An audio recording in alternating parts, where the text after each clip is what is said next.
Most of the time on this show, we talk about account management in broad terms. But one of the things I find fascinating is how account management shows up differently across industries. And today, we're taking a look inside the pharmaceutical and life sciences world. In pharma, a single account might be a massive health system with multiple hospitals, physician groups, and layers of clinical and financial decision makers. The stakes are high, the organizations are complex, and the role of the key account manager has been evolving quickly as companies move beyond a traditional rep-driven model. My guest today is Chris Deren. He is the founder and CEO of Clarity CX1. Chris has spent more than 30 years working in and around key account management, including coaching commercial teams at companies like Novartis, Takeda, Bayer, and Novo Nordisk. This is a great opportunity for all of us to learn more about how account management works in one of the most fascinating and complex industries out there. I hope you enjoy this episode of Account Management Secrets. If you're an account manager, you're the one keeping the business running. You own the client relationships, drive the revenue, and solve the tough problems for your customers. Most companies don't give account managers the training or recognition they deserve. That's what you'll get here on the Account Management Secrets podcast. In this show, we cover exactly what you need to succeed. If that sounds like what you've been looking for, hit subscribe and let's get into it. Hey, Chris, great to see you. Welcome to the show. Thank you, Alex. Good to be here. Thanks for the invite. Now, you're someone that I'm excited to talk about because you have a lot of industry expertise, a lot of domain knowledge, specifically around pharma and life sciences. And I love to explore these verticals. And I think pharmaceuticals is a great one to explore for us to learn a little bit about, the different mindsets and tools and ideas that go into this from a post-sale account management perspective. Let's just kick off with, what is it like to be an account manager in the pharma space? What's different than anywhere else? Like, what's going on in that world today? It's a great question. And one of the reasons why it is that the pharmaceutical industry was really one of the last industries to embrace the key account management model. And I think a lot of CAMs in pharma today would say that they're working for companies that are still struggling to embrace it. So even when you have a CAM, and this happens sometimes in pharma, where they'll hire somebody from outside the pharma industry as a key account manager, just because they know that other industries have a much more robust, seasoned way to do key account management. But when that person comes into pharma, if they're coming into an organization that is still fairly new at getting CAM right, there's some areas that they struggle with. So I would say, in answer to your question, it's challenging these days. There's a lot of great things happening in the pharmaceutical space in general, but there's a lot of CAM challenges out there that they need help with. And now define for us, just so I really understand, when you talk about key account management within a pharma company, who are their clients? So typically, I'll talk about the U.S. but also globally. I'll start with the U.S. So a CAM working for a pharma company in the U.S. is calling on hospital systems, medical groups, and rolling it up towards the larger, more complex accounts, integrated delivery networks, or IDNs. So these are entities where it's not a single physician. It's not just a single small medical group with a few physicians. It is a larger entity that sometimes is comprised of multiple hospitals, medical groups, community practices, and also an account that is characterized by multiple layers of decision-making, purchasing committees, C-suite. In other words, a lot of the characteristics you would see for key account managers in other industries are now starting to appear for CAMs and pharma, and that's the U.S. Overseas in Europe, Asia Pac, Latin America, it's very similar. It's just that the titles or the ways that you would describe these accounts are different. So especially in Europe, there's a lot more CAMs calling on health ministers and those portions of government that subsidize or pay for healthcare. But typically a CAM is calling on the larger, more complex accounts in each setting. Okay, so there's a lot going on in that space. Tell us then, like, what's new? What are the latest trends? What's happening in this world in in 2026 as we kick off the year?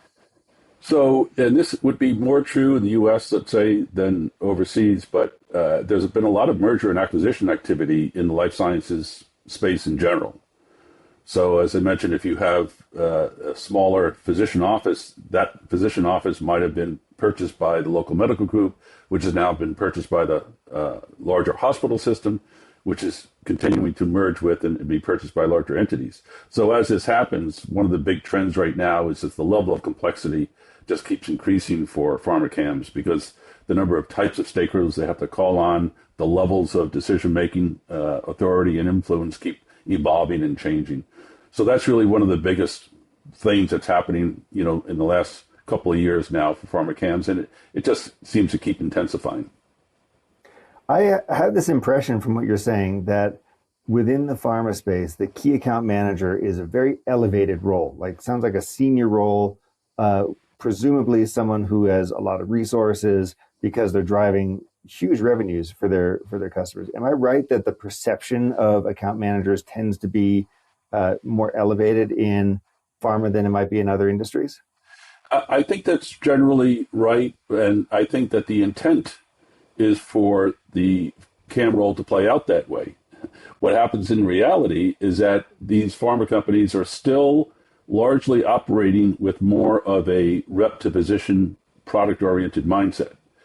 And in terms of why it is that some CAM initiatives struggle sometimes, one of the reasons is misaligned expectations around how to measure the effectiveness of CAM.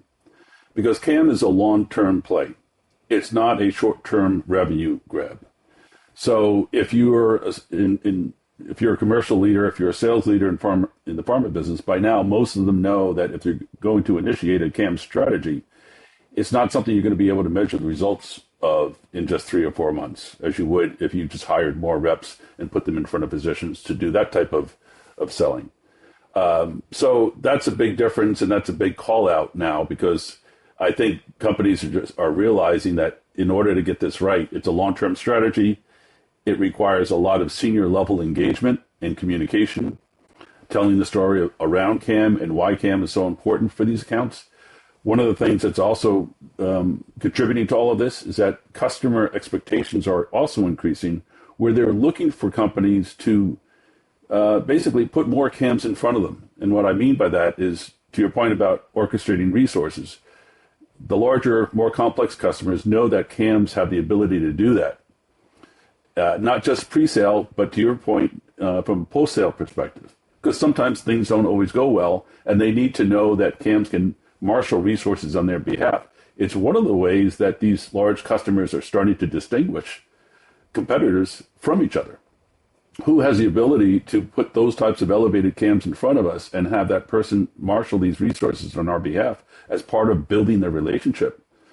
So even though companies are struggling sometimes to get the CAM initiative right, I think customers are leading them down a path and saying, we want to be more strategic. We want to have that more strategic long-term relationship. But you're going to have to put people in front of us who think that way, who have the keys to the kingdom, so to speak, to those resources, and know how to orchestrate the team around that type of relationship.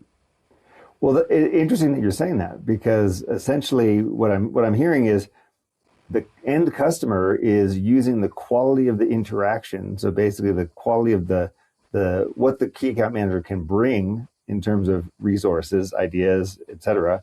They're using that to further their own commercial goals. And you also mentioned, like, are they playing them off each other, like kind of as you would in a sales process? Tell us more about that. Well, at the end of the day, it's the patient that should remain, rightfully so, in the middle of the picture for everybody involved, the customer, the CAM team, the pharma company, right? At the end of the day, it's all about what can you do to drive better outcomes and more effective outcomes for patients. But it's becoming more of an art and science of doing that. These pharma companies have a lot of resources, a lot of know-how. A lot of people don't realize that they have on staff, on payroll, a lot of physicians and experts and key opinion leaders in these different therapeutic areas. So if there's anybody in the mix of players on the stage that can step forward and say, let us help you solve that patient population problem, it's the pharma company. However, historically, pharma companies have had a reputation sometimes of, oh, you're just there to sell me a pill today. It's more of a tactical type of intent. So there is an opening here. There's a real opportunity that if you can align to where your customer, that hospital system, that IDN, that health minister overseas, if you can align to where they're trying to go and think about the value that not just you as an individual, but your team and your company represents in helping them meet those objectives, everything else will take care of itself. You will end up moving more product, but you'll do it in this much more strategic intent and much more patient-focused way, which is really how it should be. Yeah, and for sure. One of the thoughts that's coming up for me as you're sharing all this is it sounds like there's a lot of focus on the CAM practice. Is that the right word? Putting the whole scaffolding around this. This is not just we're not just talking about plucking off a couple of people to have them come and do account management for us. There's a whole scaffolding and method, a program that's being built here.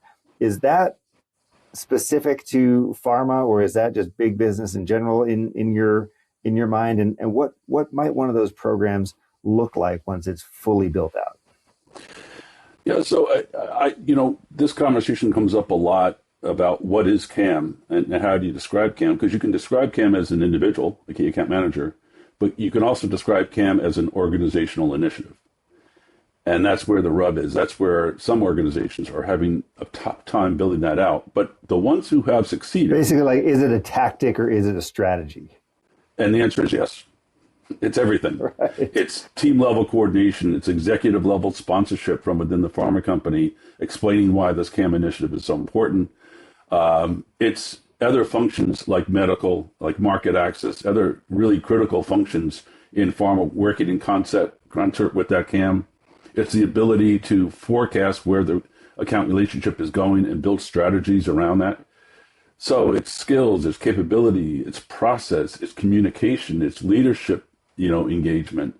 There's a little bit of everything going on, which is why I think some companies do struggle with it, because it's like a golf swing where you have to do 11 things well all at the same time to get it right. Yeah, for sure. I mean, there's a lot of moving parts there. And so when you look at it, I would love to hear examples about your clients or the work that you've done. When you look at one of these big programs, how are you recommending that we get started? So what's the starting point to it? What are common pitfalls that people are not seeing when they get started? Where do we get over enthusiastic? Tell us about the timelines. I'd love to just kind of really make this concrete. Sure. Well, first, for a company that hasn't yet dipped their toe in the CAM waters, and there's fewer and fewer of those companies now because everybody seems to be jumping on the CAM bandwagon one way or the other. But for those, just to set expectations, you're talking about an initiative that will start yielding results within the first 24 to 36 months. It takes that long. Obviously, for the larger global teams, right, multiple countries, sometimes, it takes even a little bit longer. So that's the first thing, that it's not an overnight, initiative. I think the second thing is that any effort to get a prepackaged, quote, CAM program off the shelf and just kind of push it out to your countries and your regions typically doesn't last very long.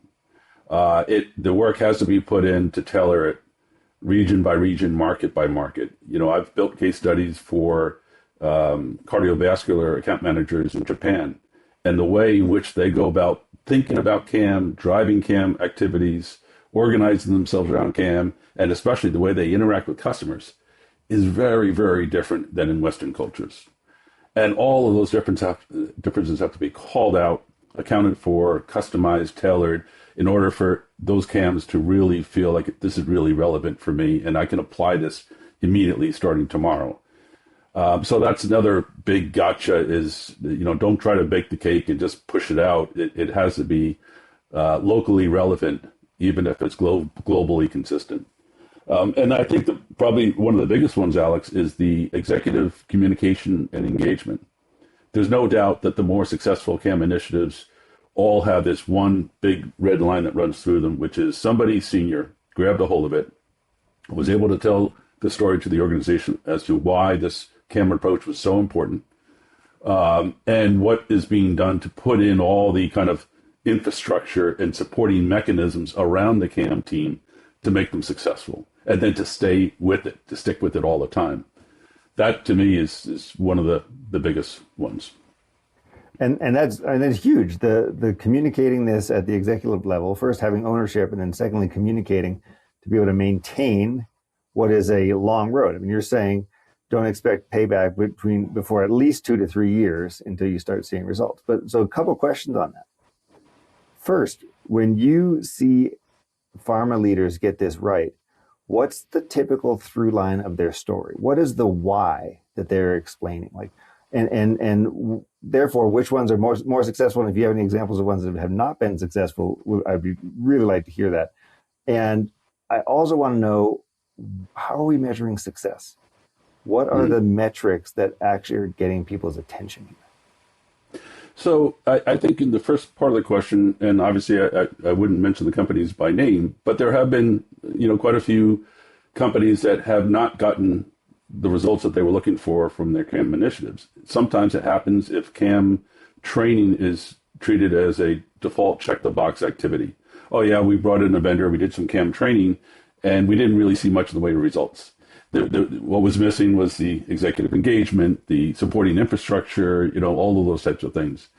The really successful ones, again, not only have the executive engagement, but they have another characteristic too, in that they put in the time, they've done the research to say, even if we hire the right CAMs and give them the right support, and even if we have senior executives really pushing this and driving it and helping pulling it through, there's still those missing account insights where we need to know intimately where our customers are, where they're going, what they're looking from us, what are reasonable expectations for the relationship footprint in the next few years, and how would that be differentiated from others. If we can get to that point, then we can hold it almost like a mirror back to our organization and know how to put the CAM pieces in place to match up against that.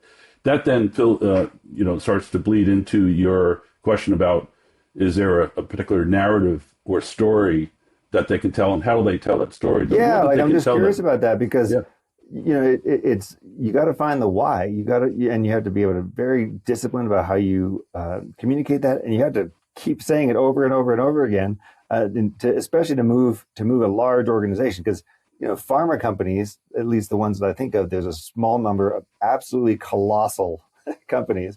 It takes a lot to change behavior there. It takes a lot to change mindset. Yep. And so you have to hit a couple of themes and then keep going on those. So what are the themes that work best? So I think, again, I'm going to keep coming back to the customer, because if the time is put in up front to understand what your customers' perennial and pervasive challenges are each year, especially as it relates to what they're trying to accomplish with their populations of patients, because there's some, if you take diabetes, for example, it's a really unruly patient population. It's very difficult to manage. There's a lot of places where patients fall through the cracks. There's a lot of help that organizations need to manage those populations. If you put in the time, and this includes senior leadership, where you can say, I have a common vision with this customer. I know where they're trying to get to.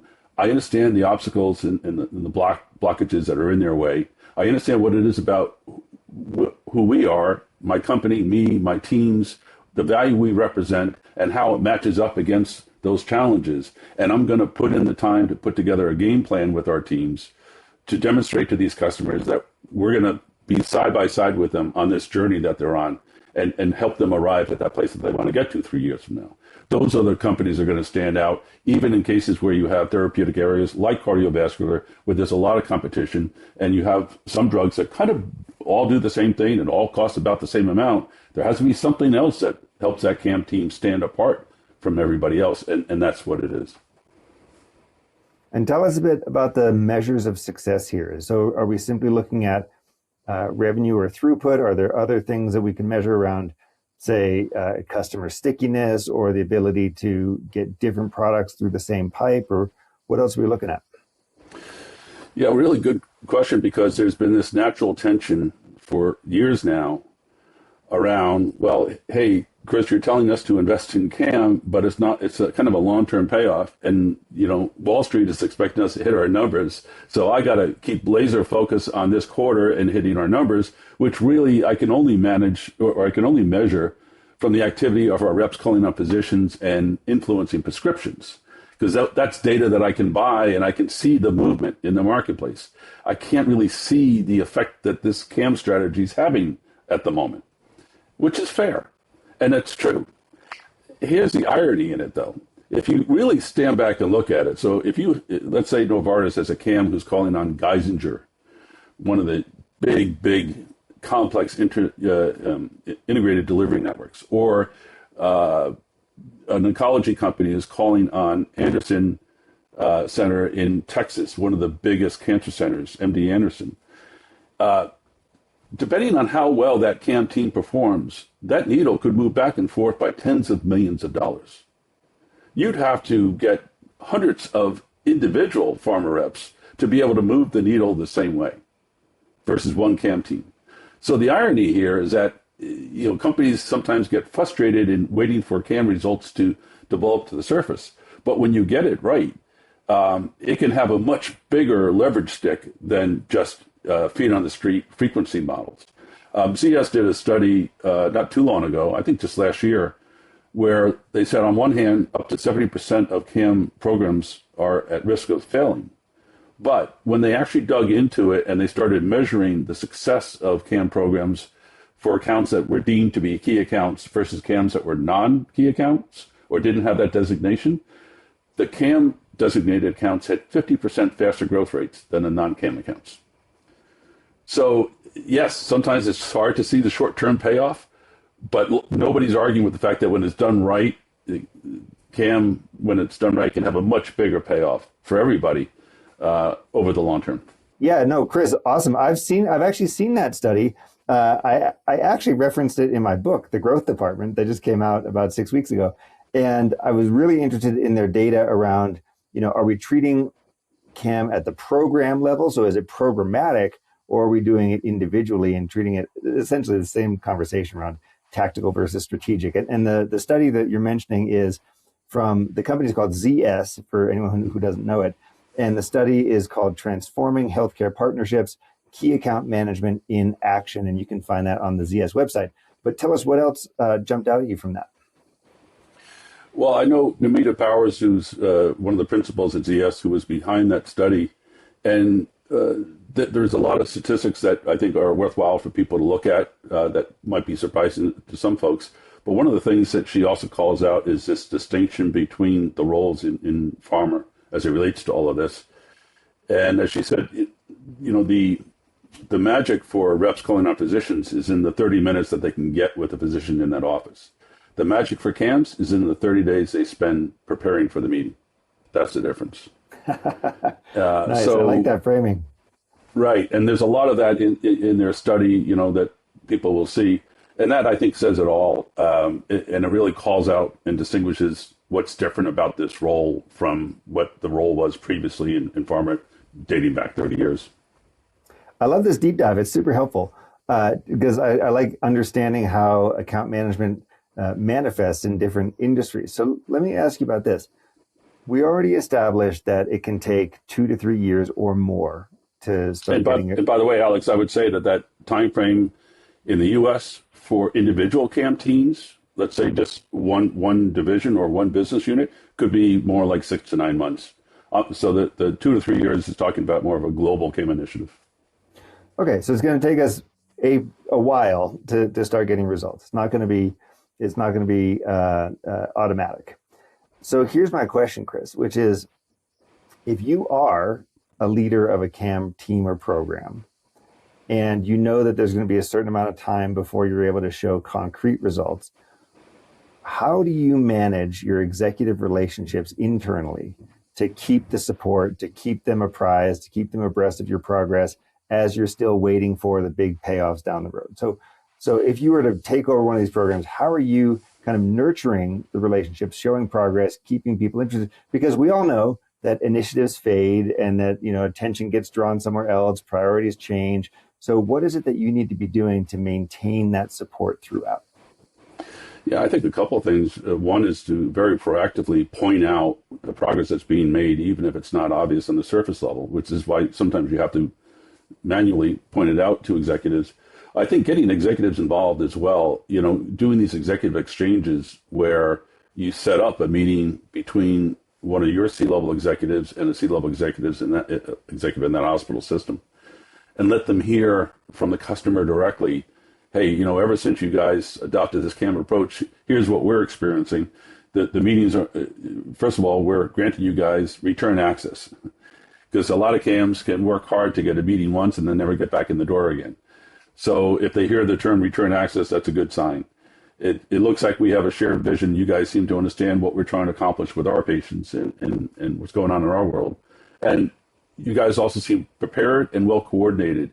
I will tell you that I had an experience about 7 or 8 years ago with a fairly large pharma company out in the West Coast, where one of their executives got a call, kind of an unpleasant call, from a C-suite executive in a large health system out in California, and said, I'm going to put the brakes on all activity from your salespeople, CAMs, anybody from your company coming into our company until this issue gets fixed. And what the issue was is... Oh, shoot, that's not a good call.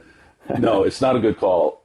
They collected 17 different business cards from this company of people, not just CAMs, but market access people, in all different roles, who were calling on the company on a regular basis, sometimes calling on the same executives, asking the same questions, looking to have the same discussions. And that's when they just kind of reached the boiling point and said, we're going to put a stop to this. Terrible, and it was good terrible. that it happened. That's so common. It is. But they're not the only ones who ran into this. So it did force them to regroup and adopt this account CEO mentality where things get coordinated through a central person or team. And that largely solved the issue. But, the more that you just kind of pull back the curtain, get your executives in front of them and get the exchange going, it'll all work itself out. One of the things I've always used to describe to CAMs or CAM teams or leadership or senior executives, if they're struggling to imagine what is the high watermark, what does great look like? I always say, forget CAM for a second and just imagine that you've arranged for your CEO to call on the CEO of a large health system. And let's say, it took a while to get that meeting set up with calendars and schedules and all that, but it's set up. And let's say it's set up for, 4 weeks from now. Imagine what you and others will be doing to prepare your CEO for that call. Imagine the briefing book. Imagine the insights that you'll be gathering, the due diligence that you'll be doing. Imagine how prepared they will be walking in the door. But even more important, forget about all that. Imagine what the conversation is going to sound like and what it's not going to sound like. Here's what you're not going to hear. You're not going to hear product. You're not going to hear pricing, discounts, rebates. What are you going to hear?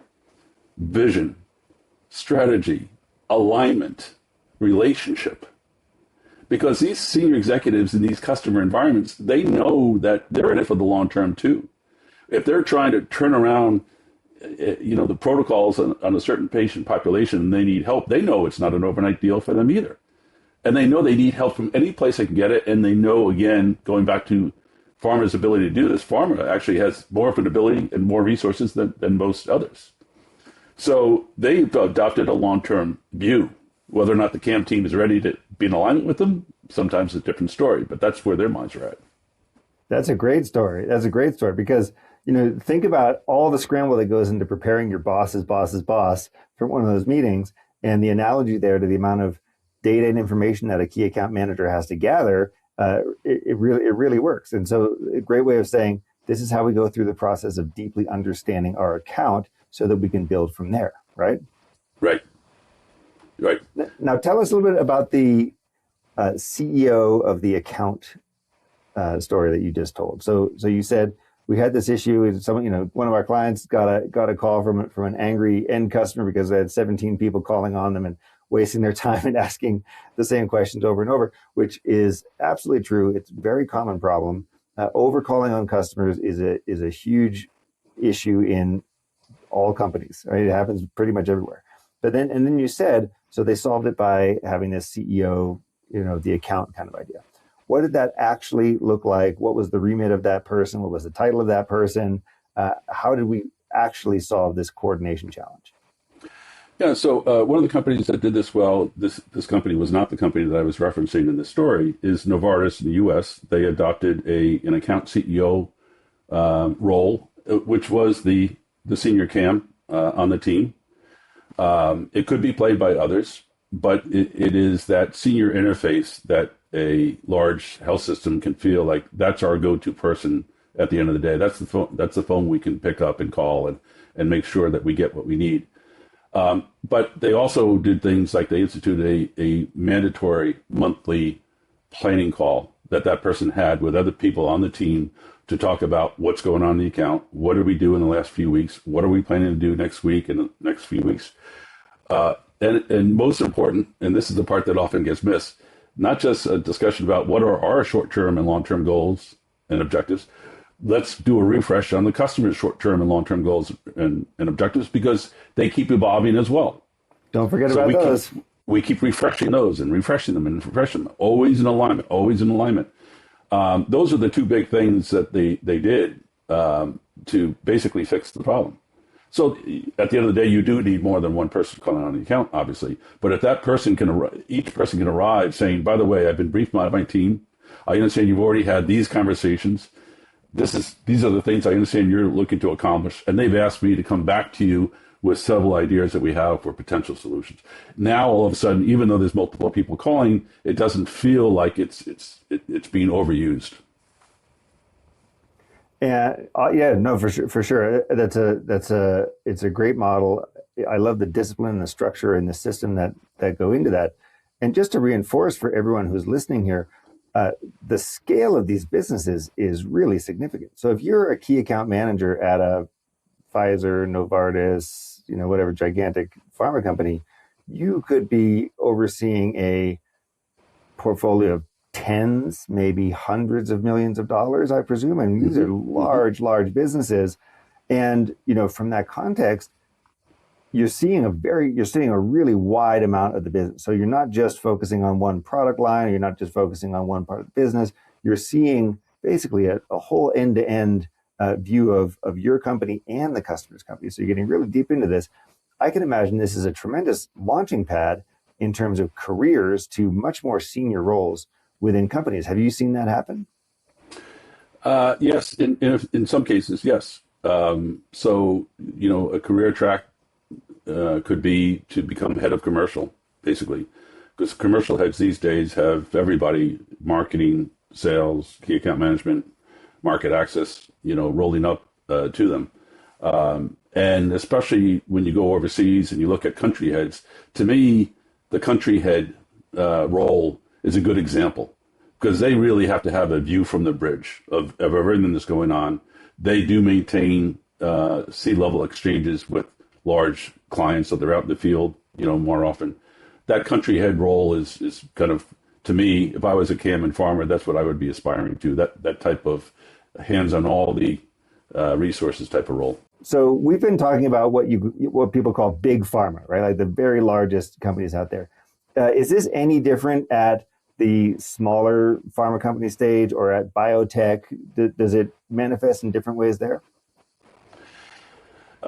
It does, in the sense that the way in which they have to put together a CAM strategy, the resources they have to do it, obviously are very different, right? And I don't spend as much time with the smaller firms. Most of my experience has been with the medium to larger firms. The goal is always the same because the effect that the CAM is supposed to have on the customer relationship, those goals are still the same as they would be in large pharma. Now, one benefit that CAMs have in smaller firms is that they're smaller firms, so they can be more nimble. They don't have to have decision by committee.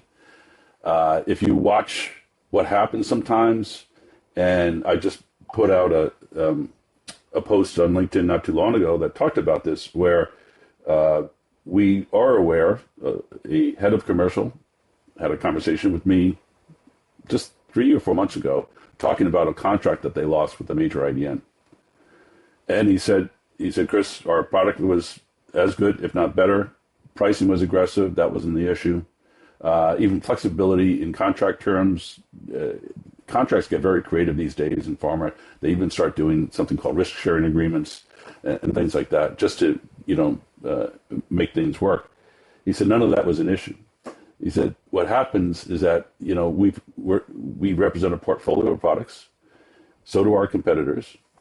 And to your point, when you're not just selling one drug or one molecule, but you represent a portfolio, you're in multiple parts of the account for multiple reasons.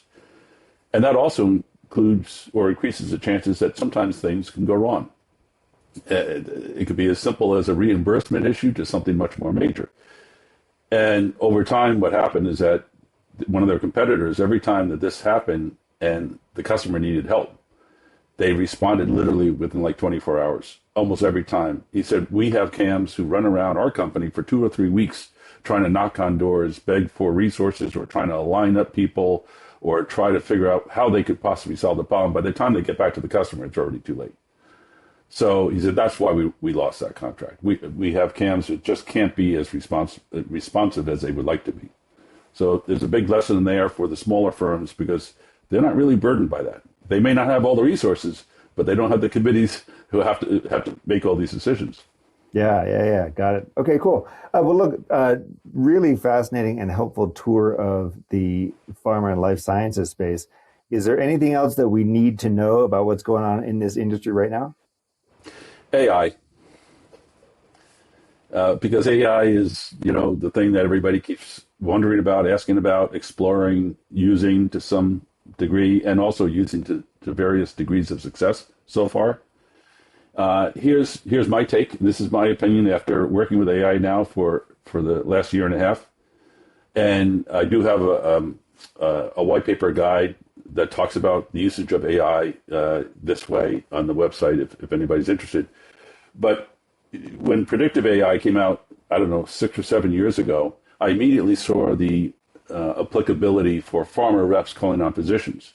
Because they're engaged in a very repetitive type of sale that's very data intense and very data driven, in this case, prescription data driven, there's no doubt that AI can play a huge role in helping them plan out their territory.